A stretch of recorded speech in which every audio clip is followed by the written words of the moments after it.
Neste vídeo, vamos desvendar como a tradição da religião católica, com sua oposição ao individualismo e à valorização da riqueza, moldou a mentalidade anticapitalista brasileira. Assista a este vídeo até o final e descubra as armadilhas ocultas desta influência cultural que, a contrário senso, prejudica muito aqueles que promete consolar. Se concordar com o conteúdo deste vídeo, ajude a divulgá-lo, inscrevendo-se no canal, deixando o seu like e compartilhando-o com seus contatos. Vamos ao assunto. Imagine estar preso em uma caverna desde o momento em que você nasceu. Sua única visão do mundo é a dança de sombras projetadas na parede. Essas sombras, para você, são a realidade. Imagina que nós vivíamos numa casa. E essa casa toda fechada. As janelas fechadas, as portas fechadas, sem luz. Tinham apenas algumas velas. Você vê sujeira?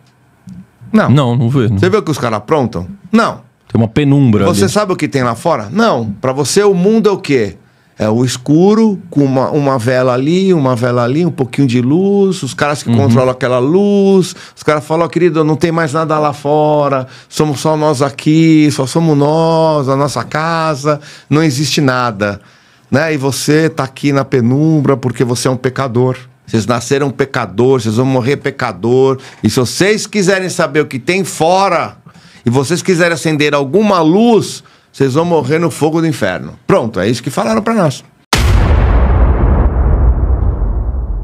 Essa é a essência da metáfora do mito da caverna de Platão, prisioneiros acorrentados por falsos valores tomando ilusões por verdade, incapazes de enxergar o que está além das sombras nas paredes.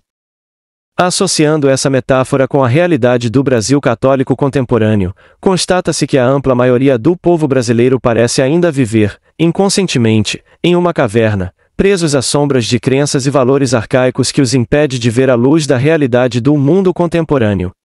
Essas influências funcionam como correntes na caverna platônica do Brasil católico, proporcionando um conforto ilusório à maioria que carece de senso crítico para enfrentar as duras verdades da existência humana.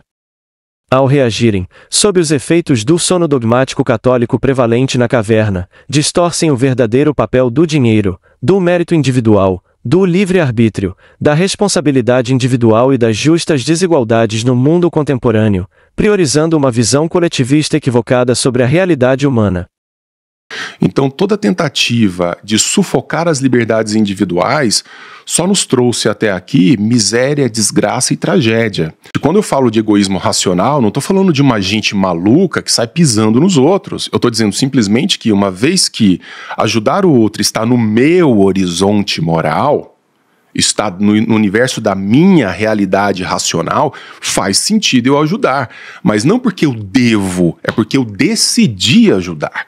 Quando você diz o que nós devemos fazer, a pergunta já é coletivista de que nós devemos fazer alguma coisa. Não tem outra alternativa. Porque se você diz, eu devo fazer por ela, significa que ela já tem direito sobre uma parcela do que eu sou, do que eu tenho, do meu corpo, do meu tempo, e aí eu te digo, mas qual é o tamanho dessa parcela? Por quanto tempo? Quem vai ter a autonomia para dizer o quanto eu posso ser canibalizado nesse processo? A incerteza do futuro, o medo da morte, da pobreza e das injustiças da vida, fazem da fé católica uma muleta emocional, fazem a lógica coletivista prevalecer sobre a lógica individualista, a ilusão da segurança prevalecer sobre a lógica da responsabilidade individual, todavia, ao custo de uma visão muito distorcida da verdade. O que tem a ver esse homem com o que eu vou trazer aqui? Atualmente, ele tem 200 bilhões de dólares, aproximadamente, que dá cerca de 1 trilhão de reais. Aí a gente começa a entender, né? Aonde que está o dinheiro, por que o povo está passando aperto, porque o dinheiro vai ficando na mão de poucos, né? A religião, seja qual for, é um escudo poderoso no contexto da fragilidade humana. O medo da morte, da pobreza, da incerteza, encontram consolo na fé. E, sem dúvida, há também algo nobre em buscar refúgio espiritual. O grave problema ocorre quando esse refúgio se torna uma prisão. É preciso refletir sobre o papel da religião católica na caverna platônica do Brasil católico. O catolicismo tem historicamente exaltado a pobreza e a abnegação, o altruísmo ilimitado, como virtudes máximas, tanto para o bem individual quanto o coletivo. Mas, o que acontece quando esse discurso é usado para romantizar a pobreza e demonizar a riqueza, tal como ocorre na política brasileira? É que nós somos herdeiros de uma teologia medieval que demonizou o dinheiro e as finanças. E a teologia medieval colocou muito essa ideia que Deus não gosta do dinheiro, Deus não gosta do rico, e as pessoas acabaram comprando esse discurso e foram ler a Bíblia sempre como se houvesse uma ojeriza ao dinheiro, o que não é verdade. O mundo medieval estava criticando a riqueza pela riqueza. E criticando de uma maneira muito, como eu falei, né? Porque os bispos, os teólogos estavam comendo à vontade, enquanto o pessoal passava fome. A monarquia também era a mitra e a espada. Que o capitalismo tenta, de certa forma, redimir a visão de riqueza. E o capitalismo é a criação do protestantismo. Os interesses políticos do Vaticano, indiretamente, vilanizaram a riqueza que não pertence ao Vaticano e glorificaram a pobreza, colocando o pobre como vítima passiva da exploração dos ricos. Em uma ocasião, ele foi abordado por um homem muito rico que lhe perguntou o que ele precisava fazer para ser salvo. Jesus disse: "Vende tudo o que você tem e dá aos pobres. Depois me siga." Tem preconceito com o cara bem sucedido, Tem preconceito do cara bem sucedido. O pensamento de que se o cara é rico, alguma coisa errada ele faz. Não é raro ouvir frases como: é mais fácil um camelo passar pelo buraco de uma agulha do que um rico entrar no reino dos céus. Mateus, capítulo 19. É mais fácil um camelo passar pelo buraco de uma agulha do que um rico entrar no reino dos céus. Ou ouvir que ser rico é pecado. Ser rico, tiro não, é pecado. Não é raro ouvir frases consoladoras como: os últimos serão os primeiros. Assim como os prisioneiros do mito da caverna de Platão, muitos brasileiros enxergam a riqueza como algo sombrio, pecaminoso, enquanto a pobreza é vista como uma espécie de luz espiritual. A maneira, o approach judaico de encarar o dinheiro dentro da religião e dentro da espiritualidade, não como um inimigo, não como algo que vem atrapalhar a tua espiritualidade. Justo pelo contrário, o judaísmo não acredita numa espiritualidade que não envolva o sucesso material. É uma coisa bem forte, uma coisa bem polêmica, que contradiz a visão de certas religiões e filosofias de vida que gostam de sempre contrapor o espírito e a matéria, né? Como assim, que o voto de pobreza ou uma pessoa que se afasta dos prazeres materiais, ela estaria se espiritualizando mais. Os fatos mostram isso. Se você fugir do dinheiro, ou você ter medo do dinheiro e de tudo que o dinheiro pode comprar, seria, no fundo, fugir da própria realidade. Esse sonho utópico de acreditar que a espiritualidade, viver de luz, viver de energia, não é realista. Então, o primeiro ponto do judaísmo é ser muito objetivo e pragmático e ver como o mundo funciona. Deus é o criador do dinheiro. Deus é o criador do capitalismo. Deus é o criador da concorrência entre as pessoas, porque somos diferentes. É preciso questionar o que impede a ampla maioria pluralista do Brasil católico de questionar a aceitação de sombras como luzes, ou de mentiras como verdades. Passado quase lá um século, veio o Lutero e diz: olha aqui, gente, tudo que os padres estavam dizendo para a gente que estava escrito na Bíblia é o contrário. É tudo mentira. E isso fez desmoronar o papado, né, que era um sistema de poder que estava estruturado há um milênio. Durante séculos o poder do Vaticano ficou, e ainda permanece, apoiado em mentiras e superstições. Há séculos, a religião católica e a mentalidade anticapitalista brasileira mantêm uma parceria silenciosa, mas poderosa, onde a influência da tradição católica contra a riqueza se disfarça de virtude, sustentando uma visão romantizada da pobreza e distorcida da realidade. Jesus, olha, a prova maior que Jesus tinha ricos com ele, é que e Jesus também gostava de coisas boas, é que Jesus, quando ele foi morto, os soldados romanos queriam disputar a túnica que Jesus vestia, que era uma veste sem costura. Isso era uma coisa muito cara. Sabe, é Louis Vuitton para cima, se quiser fazer um paralelo. Outra questão, Jesus era carpinteiro, aí o pessoal pensa, ele ficava lá na marcenaria, tadinho. A palavra grega é tecton. Tecton não é bem carpinteiro. Rodrigo, por que está traduzido carpinteiro na Bíblia? Porque as primeiras Bíblias, em latim e inglês também, que traduziram, carpenter é o que faz casas. Não é o marceneiro do Brasil. Sim, é diferente. E tecton é o que constrói, tanto é que arquitecton é o chefe dos construtores. Ele arquitetura. Era um empreiteiro, então? Um empreiteiro. Jesus fazia casas, isso dava um bom dinheiro na época. Jesus aceitou, permitiu-se, né, espiritualmente falando agora, porque já estava morto, né, que o corpo dele fosse sepultado na sepultura de um rico que ninguém tinha sido colocado. Se Deus fosse assim um Deus que não gosta de coisas boas, assim, o ideal de Deus é que todo mundo seja pobre, desesperado, desgraçado, então Deus também não foi humilde, porque ele fez com que o filho dele fosse sepultado na tumba de José de Arimateia. Como se eu falasse assim, o melhor mausoléu do Parque São João Batista, lá do Rio de Janeiro. É lá que você vai ser sepultado. Não, tem que ser humildezinho. Então, vamos parar com esse lero-lero. Ao rejeitar os pilares do mercado livre, do capitalismo e da busca por progresso fundamentada no individualismo, na meritocracia e na responsabilidade pessoal, os socialistas do Brasil católico encontram respaldo, consciente ou inconscientemente, na influência católica, cujo discurso exalta a abnegação ilimitada e o coletivismo, ignorando o valor do indivíduo e de suas conquistas. Então, não é que alguém do mal resolveu fazer a desigualdade no mundo, né? Qualquer pessoa que pensa um pouco sabe que essa desigualdade existe a partir do momento que somos 8 bilhões de pessoas diferentes em todos os sentidos.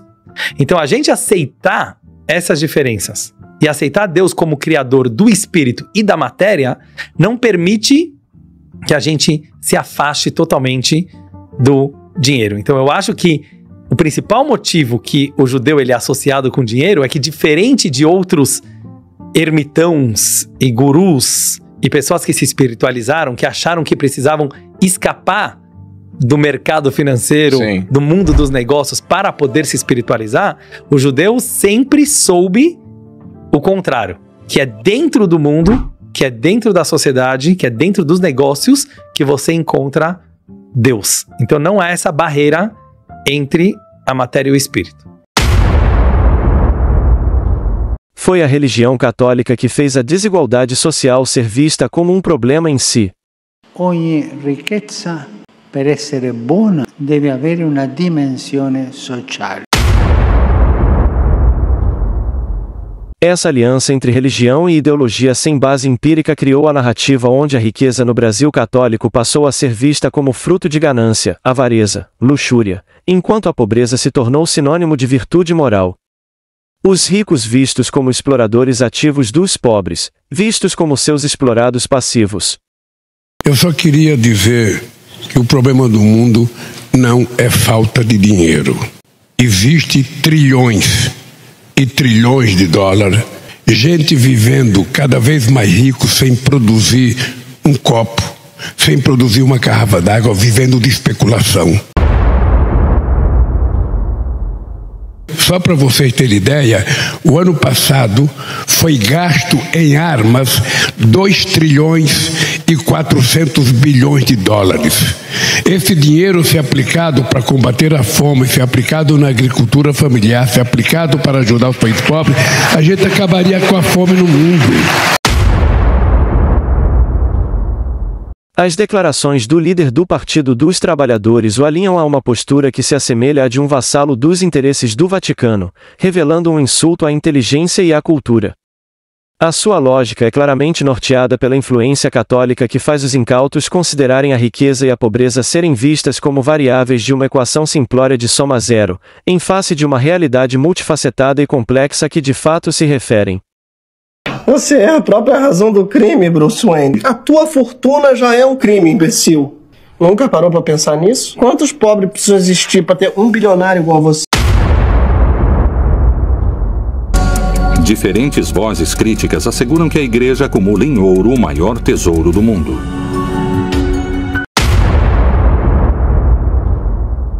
O ambiente cultural corrompido pela tradição católica que, consciente e inconscientemente, demoniza a riqueza, cria solo fértil para as opiniões iguais à do líder político do Partido dos Trabalhadores, atraindo um número significativo de seguidores que, em sua maioria, incluem indivíduos marcados por ignorância, inveja ou traços de personalidade dissocial, com ou sem traços de grandiosidade patológica. Nos discursos políticos que atacam a riqueza, é essencial reconhecer que, muitas vezes, o verdadeiro objetivo está no populismo disfarçado que busca conquistar a empatia da ampla maioria incauta que habita na caverna católica brasileira. As opiniões do líder do Partido dos Trabalhadores evocam um aspecto psicológico destacado por Friedrich Nietzsche, que está fortemente ligado ao apoio aos discursos socialistas no Brasil católico. Para Nietzsche, os fracos, ressentidos por sua impotência, criam sistemas morais para condenar os fortes. Assim como a religião política do Vaticano, os socialistas do Brasil católico atacam os defensores do capitalismo, da liberdade econômica e do mérito individual com acusações morais desprovidas de fundamentos empíricos ou lógicos, associando a riqueza ao egoísmo, à avareza, à luxúria e à causa da pobreza, entre outras inúmeras narrativas indiretas. A verdadeira estratégia dos socialistas brasileiros é manipular as emoções, agrupando a massa pluralista incauta do Brasil católico em torno de um ressentimento coletivo contra os bem-sucedidos, seja o que isto representar para o ressentimento de alguém. Nietzsche chamou isso de moral dos escravos, uma ética que não busca a exaltação dos valores individuais, mas a sua submissão.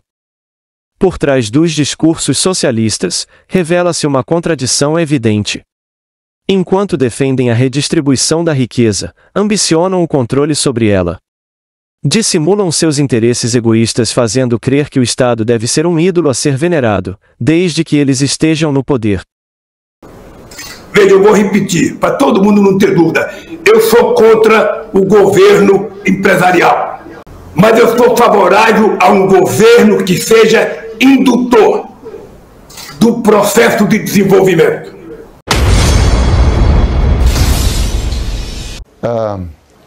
Mas o problema com a democracia, porque tudo tem prós e contras, é que os políticos têm um grande incentivo para oferecer, para doar o tesouro público. As pessoas diriam, eu vou doar o tesouro, então eles votariam nele.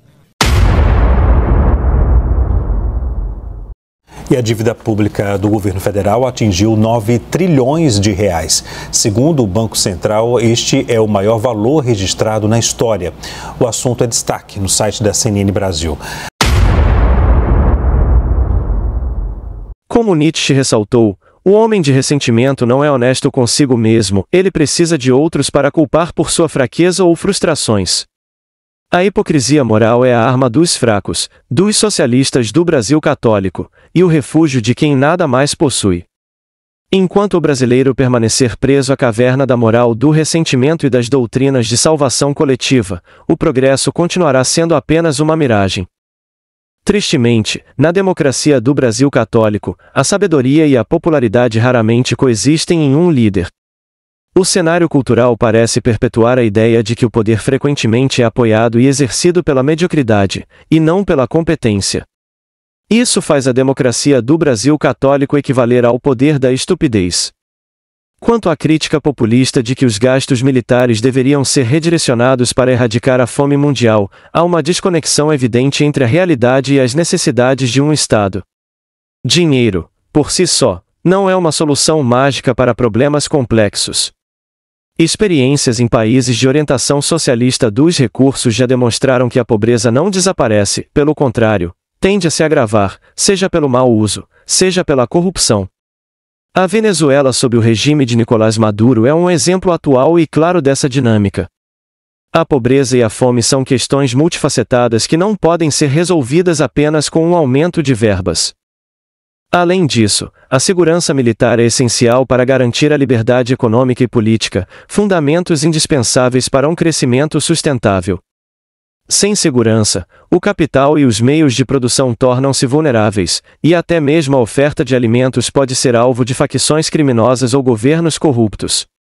Ainda cabe mais uma notícia aqui. O envio de 125 toneladas de leite em pó para Cuba pelo governo brasileiro na última segunda provocou reação da oposição ao governo de Lula na Câmara dos Deputados. Além do carregamento do alimento, o Ministério das Relações Exteriores informou que serão enviados também arroz, milho e soja nas próximas semanas.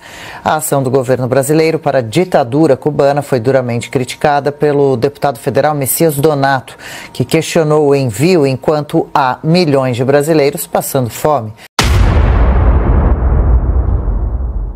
Portanto, o discurso católico que propõe redirecionar gastos militares para resolver a fome mundial, além de ignorar claramente as complexidades econômicas e sociais que realmente sustentam a prosperidade de uma nação, não passa de uma estratégia populista que explora a boa-fé da população incauta brasileira, tanto consciente quanto inconscientemente, predominantemente influenciada pela tradição católica.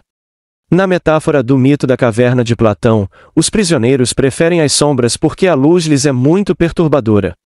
Quando ele desperta, que ele enxerga tudo isso, e ele quer buscar informação e acontece a confusão mental, a energia dele vai para baixo. Ele entra no abismo energético, nós chamamos. Da mesma forma, a verdade econômica e social, de que o progresso exige escolhas, riscos e muito trabalho, é igualmente desconfortável demais para muitos aceitarem. Assim, permanecem na caverna das crenças católicas contra a riqueza, buscando conforto nas sombras das ideologias que demonizam o capitalismo e oferecem um falso consolo espiritual. Mas, como Platão nos ensina, há um mundo fora da caverna. Um mundo onde a luz, embora ofuscante no início, revela a verdadeira natureza da realidade, a difícil verdade que necessita ser enfrentada. E a realidade é esta: as desigualdades e a riqueza não são inerentemente mais, assim como a pobreza e a humildade altruísta sem limites não são virtude em si, e muito menos a chave de algum paraíso cósmico.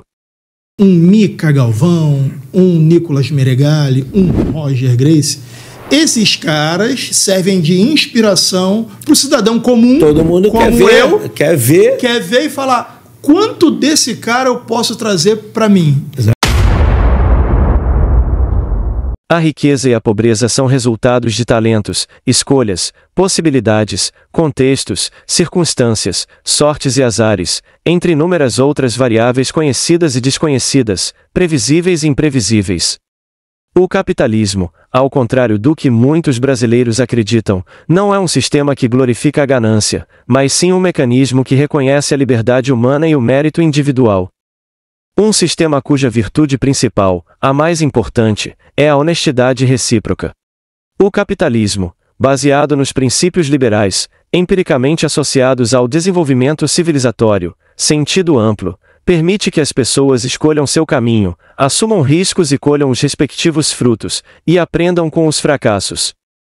Encarar essa verdade exige ousadia e coragem. É preciso abandonar o conforto das sombras e aceitar que a vida não oferece garantias, apenas oportunidades. Sócrates, ele resume isso muito bem, quando depois de muito ele pensar, ele disse: cara, cheguei à conclusão de que só existe uma sabedoria possível de existir no ser humano, que é o fato dele reconhecer que não sabe de nada. Só assim permanecerá aberto ao aprendizado. Para além do conhecimento que você adquire, depois há a construção do tipo de compreensão que você gera. São dois processos.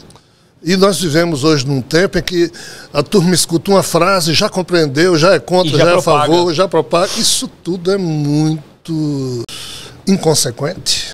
Não respeita a racionalidade e a sabedoria do ser humano. Para a humanidade. É Nietzsche, filósofo alemão. Nietzsche, quando ele escreveu o livro Crepúsculo dos Ídolos, né, ele disse: olha, eu estou usando o meu modo de filosofar. E qual é, Nietzsche? É o de filosofar com o martelo. Mas por que martelo? É porque a humanidade colecionou ídolos, ou seja, verdades, certezas, ao longo de toda a sua história, e tudo isso está furado. Então estou quebrando um por um desses ídolos para poder usar do perspectivismo para olhar para cada uma dessas verdades colecionadas e ver se isso é verdade ou não. Porque nós costumamos carimbar algo como verdade de uma forma muito estranha. Nós costumamos dar por sabido aquilo que a gente ainda precisa descobrir. E nem necessariamente quando a gente viu e vivenciou, né? Porque a gente ouviu falar só. E ainda tem a tal da narrativa falsa. A maioria dos brasileiros permanece incapaz de enxergar além das sombras da caverna platônica moldada pelo Brasil católico, romantizando uma visão que trata a pobreza como virtude moral e demoniza a riqueza. Que dinheiro é mal, porque todo mundo que tem dinheiro é sem vergonha e fez alguma coisa ruim para isso, não edifica. Tem uma das perguntas que perguntam, né? Ah, o dinheiro edifica? As pessoas acham que não, que quem tem dinheiro é péssimo. Essa mentalidade se reflete na aceitação do sistema tributário inspirado pela noção de justiça social cósmica do direito canônico do Vaticano e na passividade diante da tributação de heranças, vista como um suposto instrumento de combate à desigualdade social, apesar de sua base argumentativa se referir a sofismas ideológicos. E quem olha de fora normalmente vê com mais facilidade do que a gente.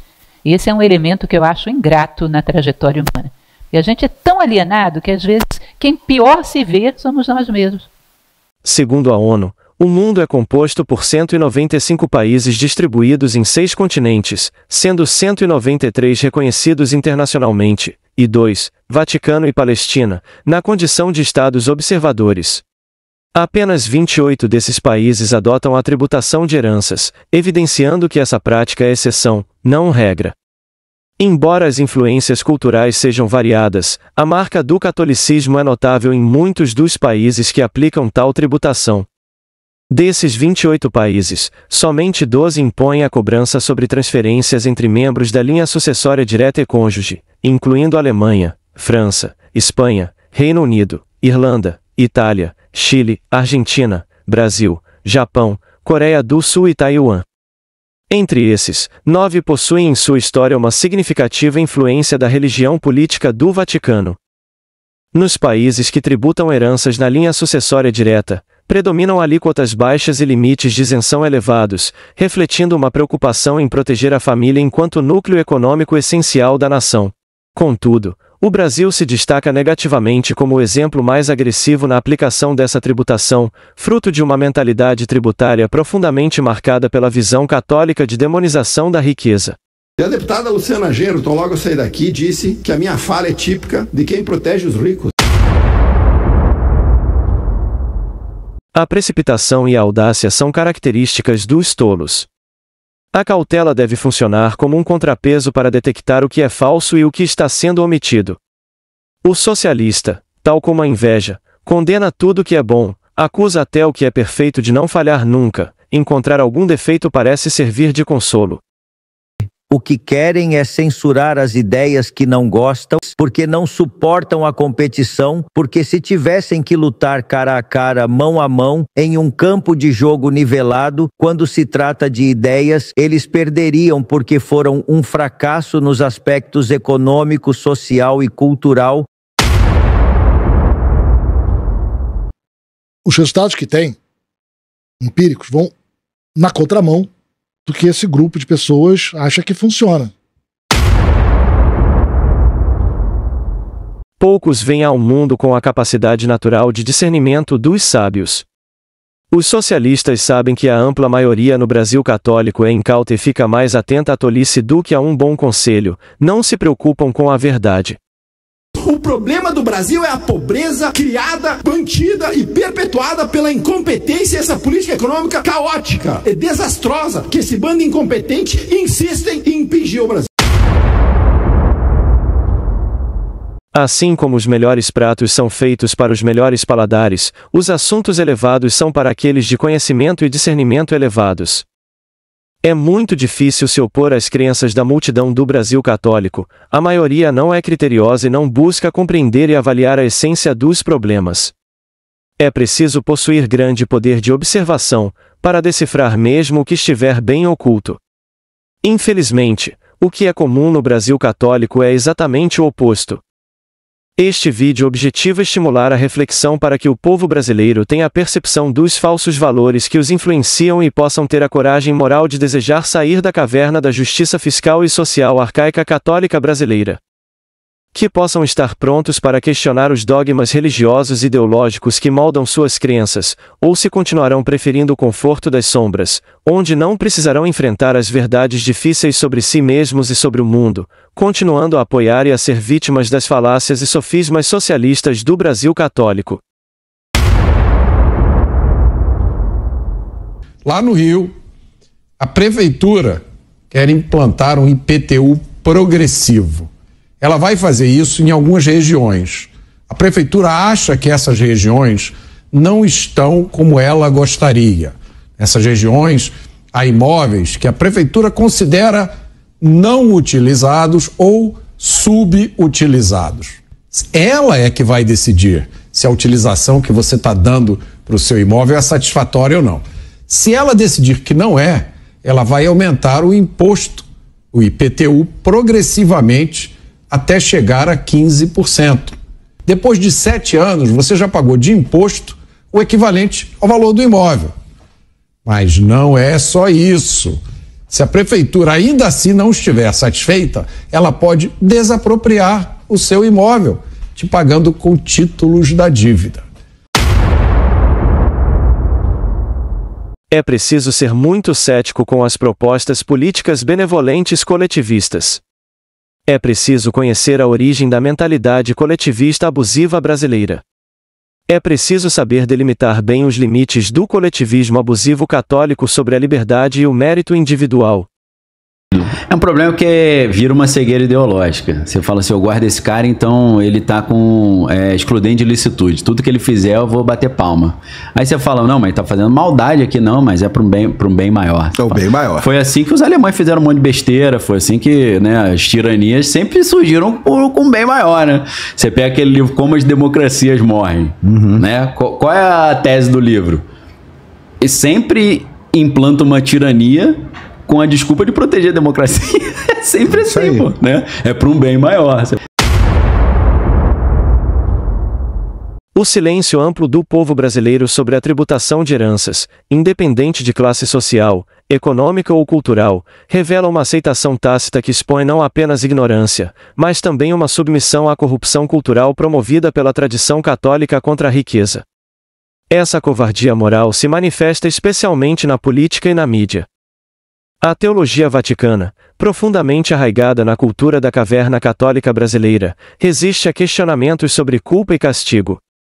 Essa resistência, internalizada, consciente ou inconscientemente, pelos devotos, leva à demonização de perspectivas divergentes, especialmente as que abordam desigualdades sociais e riqueza. Ideias que desafiam essas crenças são frequentemente rotuladas como em discursos de ódio, refletindo uma profunda adesão aos dogmas católicos. A corrupção cultural da tradição católica, disfarçada sob uma fachada de benevolência social, é um dos maiores obstáculos ao desenvolvimento econômico do Brasil. Seu juízo moral distorce ilusões em realidades, refletindo um nível de ignorância que não diferencia o real do imaginário, um conhecimento que os devotos parecem ignorar. Essa atmosfera de corrupção cultural opressora da realidade e da natureza humana representa uma afronta à moral baseada no mérito, no individualismo e no livre mercado. O ressentimento disfarçado de religião do amor gera fraudes e um suposto direito à mentira.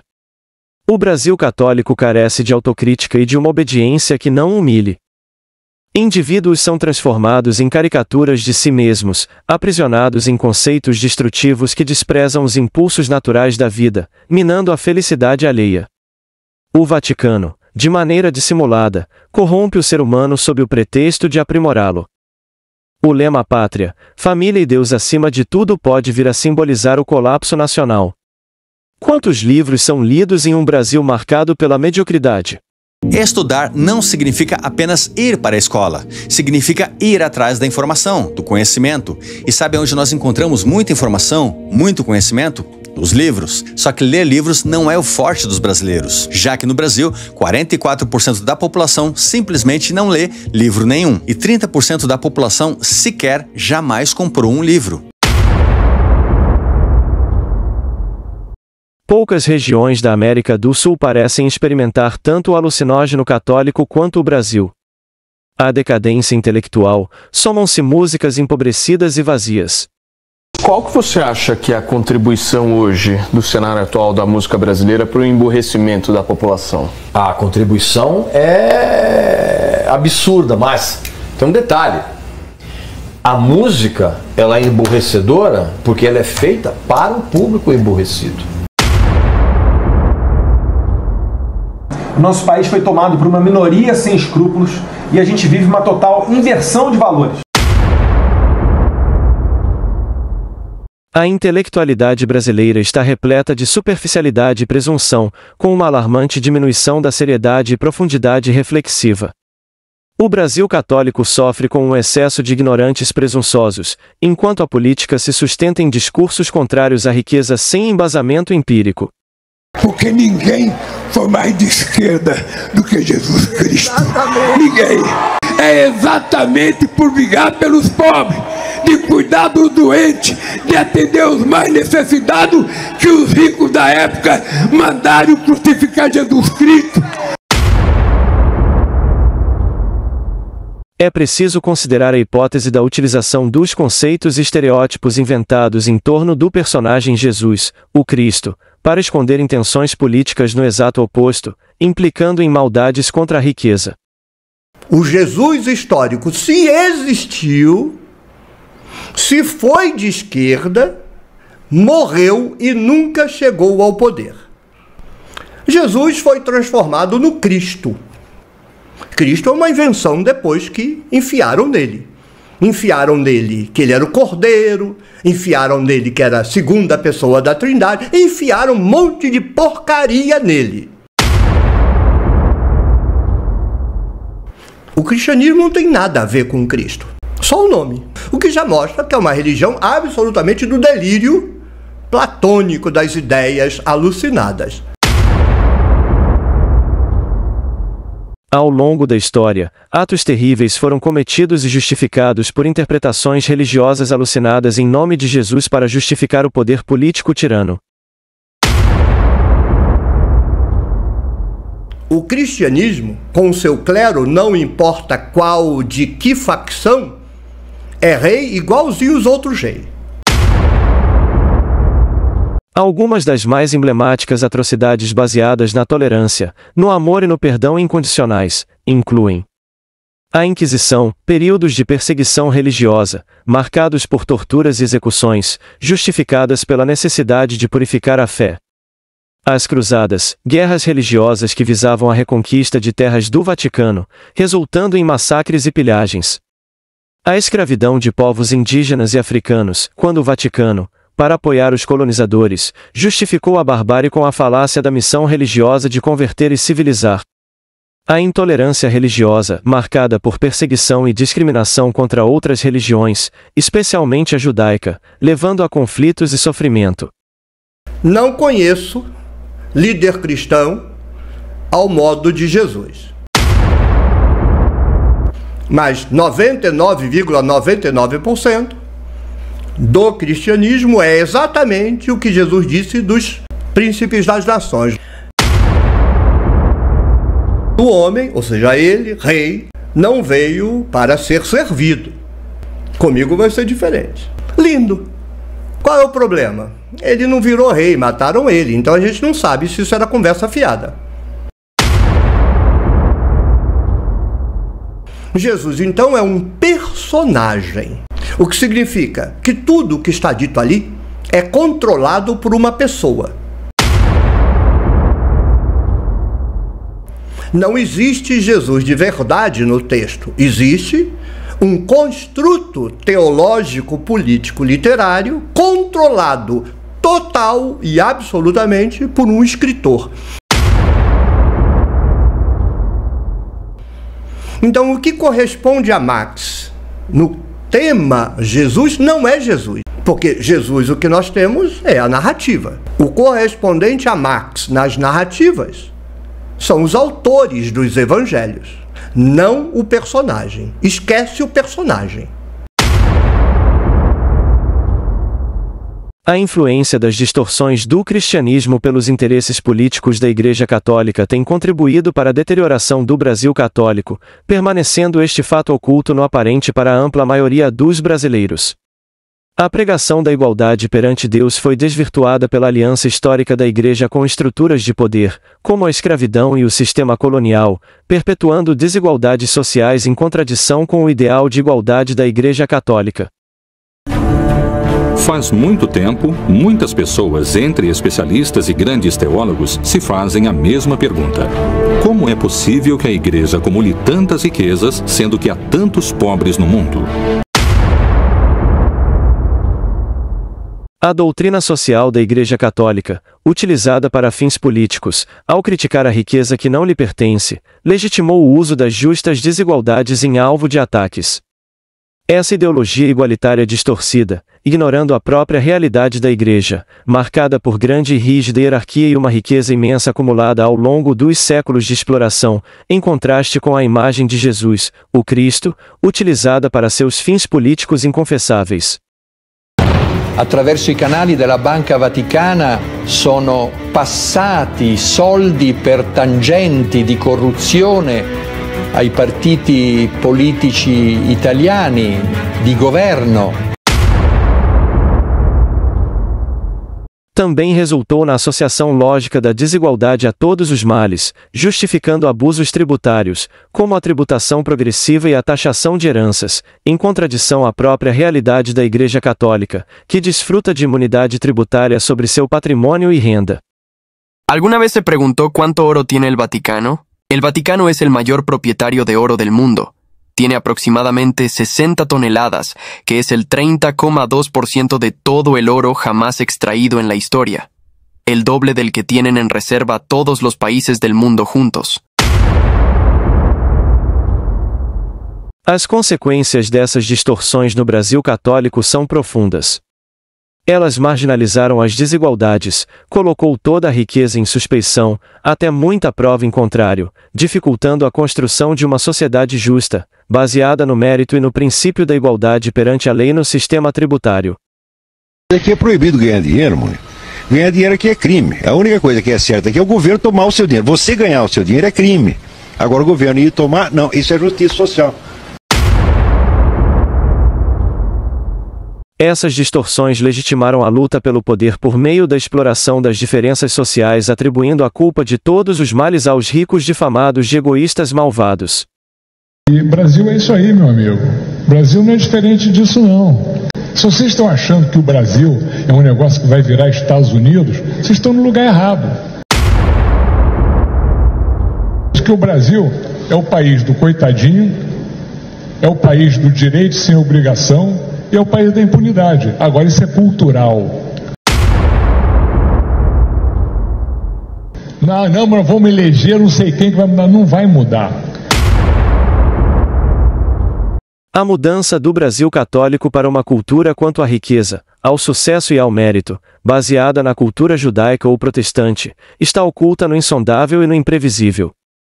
Essa é a mais sincera e cruel realidade que a ampla maioria pluralista incauta do Brasil católico nem sequer é capaz de cogitar sobre essa causa e consequência do atraso brasileiro. É essencial compreender o cristianismo sob a ótica do judaísmo como um reflexo das divergências de valores entre os judeus na realidade social da época, evitando as armadilhas de ideologias que distorcem seus fundamentos judaicos originais. A construção de um Brasil mais justo exige uma análise crítica do papel do cristianismo católico e da Igreja Católica na sociedade, para equilibrar a defesa da riqueza legítima com a promoção da igualdade de oportunidades, respeitando as justas desigualdades e o mérito individual. A análise superficial dos fatos frequentemente transfere à humanidade pecadora a responsabilidade pelos piores atos cometidos em nome de Jesus, enquanto oculta a verdade por meio de estereótipos e preconceitos contra os críticos da Igreja Católica. Assim é a lógica da ampla maioria na caverna católica brasileira. Considerando uma crítica mínima sobre o assunto, quantos habitantes na caverna católica brasileira hoje teriam interesse em refletir sobre obras como O Crepúsculo dos Ídolos ou O Anticristo, de Nietzsche, ou O Idiota de Dostoiévski? A cultura e a política no Brasil católico são antagônicas. O Estado cultural, com seus ministérios e secretarias, é uma farsa. A política prospera na ignorância. Nas escolas e universidades, a capacidade de pensar criticamente foi quase completamente abandonada. Eu não acho que o problema é a desigualdade social, acho que isso é uma modinha. O problema é a pobreza. O desejo de excelência parece estar desacreditado e quase extinto. Dados do Banco Mundial demonstram que países menos influenciados por visões religiosas negativas sobre a riqueza apresentam maior prosperidade econômica. A Suécia aboliu a tributação de heranças em 2004, objetivando aumentar a geração de riqueza no longo prazo com um incentivo ao investimento familiar. Países como Israel, Suécia, Suíça, Singapura e Hong Kong apresentam relações elevadas de milionários por habitantes e não existe tributação de heranças ou pobreza proporcionalmente à riqueza existente, tal como sugere a lógica da tradição católica. Esses dados refletem não apenas diferenças estruturais, mas também a mentalidade predominante em relação à acumulação de riqueza e investimento. Desde 2012, a ONU publica continuamente seu relatório mundial de felicidade. É uma investigação séria, calculam o PIB, nível de corrupção, expectativa de vida, liberdade de expressão e muito mais. E esse é o relatório de 2020. Se removermos o participante óbvio que é a Suíça, ficamos com os países estritamente escandinavos no topo da pesquisa. E... essa ordem nunca muda. A Finlândia é um país localizado no norte do continente europeu. O país possui uma população de 5,2 milhões de habitantes. Os números de ateus na Finlândia estão em 60% da população, totalizando 3,1 milhões de ateus. A Noruega é um país europeu, localizado na parte oeste da Península Escandinava.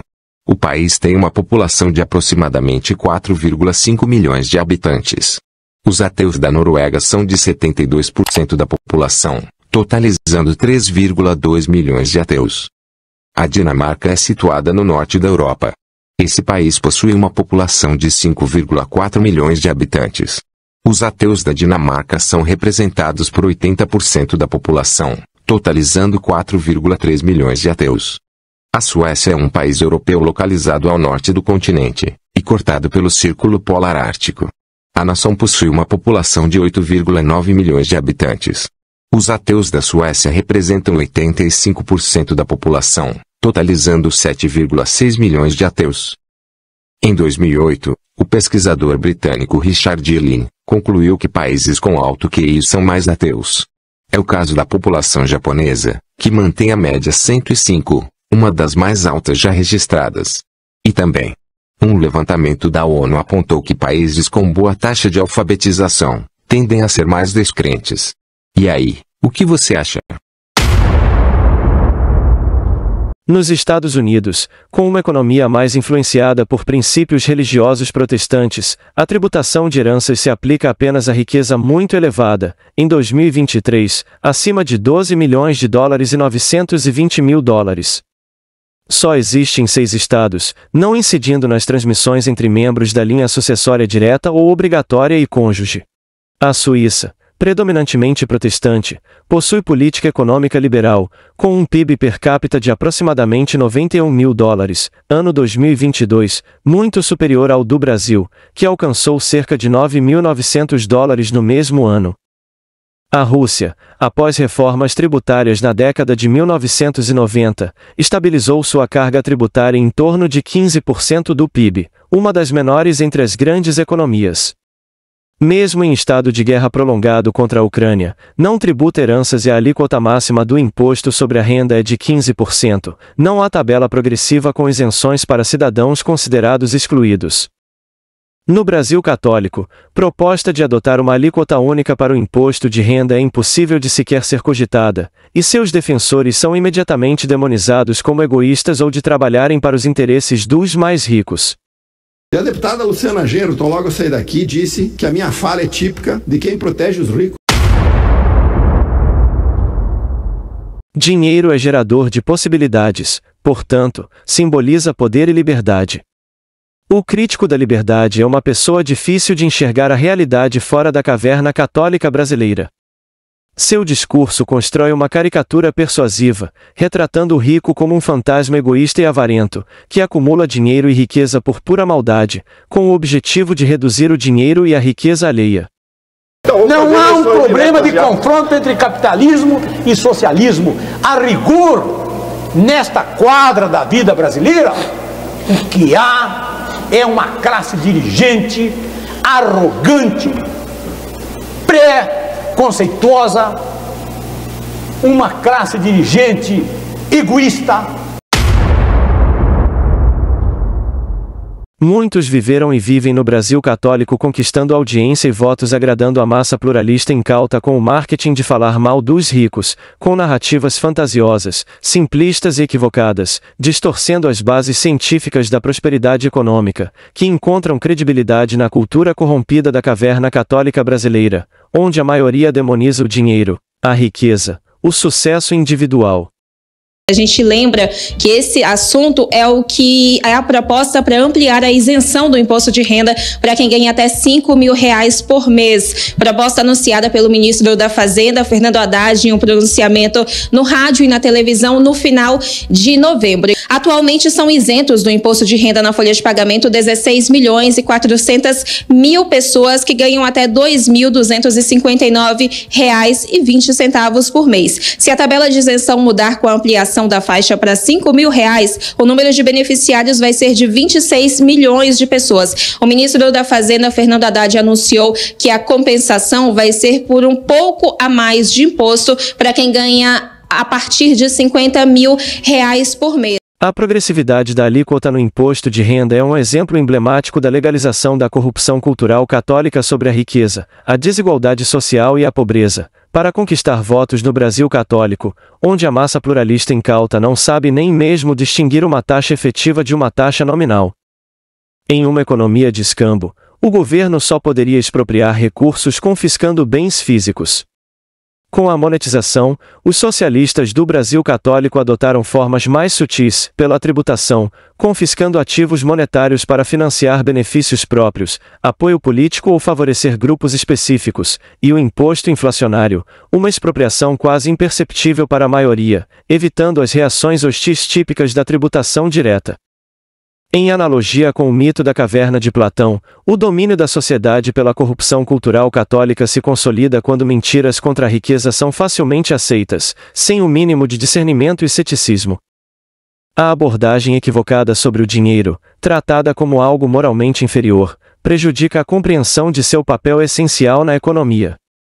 O dinheiro, como mercadoria, demandada principalmente como meio de troca, é indispensável não só para o progresso econômico, mas para a existência da divisão de trabalho. A Suíça, amplamente protestante com um sistema bancário altamente funcional, ilustra como uma visão saudável sobre dinheiro e riqueza contribui para uma sociedade próspera.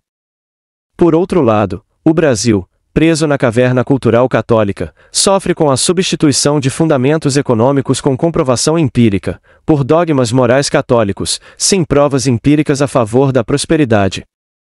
O Brasil precisa adotar um novo paradigma econômico, substituindo princípios morais religiosos arcaicos por uma abordagem baseada na ciência econômica e evidências empíricas.